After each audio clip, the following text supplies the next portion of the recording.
Tadinya pasar sentral Timika adalah kawasan kumuh penuh sampah. Pedagang bahkan enggan berjualan di sana. Tapi siapa sangka tempat ini telah berubah menjadi destinasi kuliner yang menarik.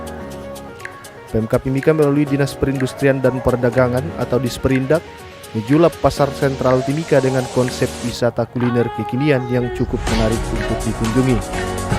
Dia melihat kondisi jenuhnya, kebutuhan liburan di tempat.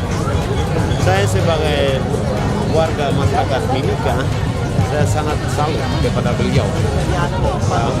Kepada dia saya bantu.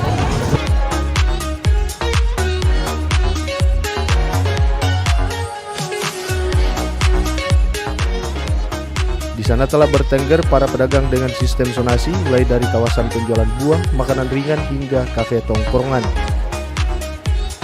Tampak animo masyarakat begitu tinggi mengisi akhir pekan di sana. Ribuan warga berbagai kalangan berduyun-duyun menikmati jajanan atau hanya sekedar jalan-jalan. Oh, ini hari pertama. Kalau buat kami baru hari pertama, ya perdana buat kami dan lumayan pengunjungnya sangat antusias mengunjungi kedai kami yang ada di sini. Jualan di pasar ini jualan di mana?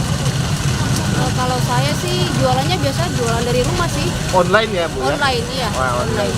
Apa masukannya? Seperti yang paling utama itu menurut saya mungkin untuk bagian bawah ini ya, lantainya itu mungkin dipasangin tuak atau yang pokoknya yang lebih bagus lagi lah. Kita maklumi pakai karena pasti bertahap ya, tapi kami berharap semoga bisa diperhatikan lebih cepat lagi. Seperti itu. Jadi sejauh ini tempatnya dibuat sendiri, terus apa fasilitasnya ini, kursi mejanya ini diadakan sendiri ya, bukan? Kami ya. Pekan depan Disperindak Timika rencananya akan menggelar lomba goyang kekinian ala TikTok. Tidak menutup kemungkinan ada kegiatan lain yang tak kalah menarik mengisi liburan akhir pekan. Inovasi Kepala Disperindak Timika Mikael Gomar yang melibatkan tim terpadu dalam menata pasar sentral disambut baik salah satu tokoh masyarakat yang juga mantan anggota DPRD Timika, Yohanis Wantik. Menata pasar sentral Timika bukan perkara mudah, misalnya dengan mengerahkan kendaraan pemadam kebakaran untuk menyemprot lapak pedagang yang kumuh hingga menutup pagar tembok yang dijebol oknum warga. Tapi menurut Wantik yang terberat sebenarnya adalah meyakinkan pedagang bagaimana mereka tetap bisa untung dan tidak kehilangan pelanggan jika harus dipindahkan ke sana. Dia mengatakan konsep wisata kuliner sebagai upaya menarik minat warga, tentu antara lain guna membangkitkan kembali ekonomi perdagangan yang kini terpuruk di tengah pandemi COVID-19. Di samping itu, memusatkan pedagang kaki lima di kawasan tersebut sekaligus menjawab lokasi strategis pasca penertiban pedagang pinggir jalan yang membuat semrawut jalan raya. Yohanis juga mengatakan penertiban pedagang adalah bagian dari upaya menata kota Timika yang tidak lama lagi menjadi tuan rumah atau salah satu kabupaten penyelenggara PON 2021 mendatang. Jadi saya bersyukur sekali dengan ada tempat hiburan ini.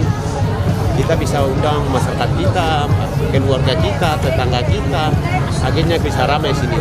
Sehingga mungkin ke depannya lebih meningkat lagi. Nah, pertama soal pasar sentralnya, pasar malamnya. Yang kedua adalah ada event-event yang berikut lagi. Mungkin tempat hiburan seperti apa. Kendati begitu, Yohanis meminta Disperindak mengelola pasar sentral Timika tidak hanya dengan konsep ramah pembeli, tetapi juga pendapatan daerah perlu diatur guna pembangunan ke depan. Selain itu, Yohanis berharap sistem zonasi pedagang yang kini sudah diterapkan perlu diawasi agar tidak terjadi kesemrawutan di kemudian hari.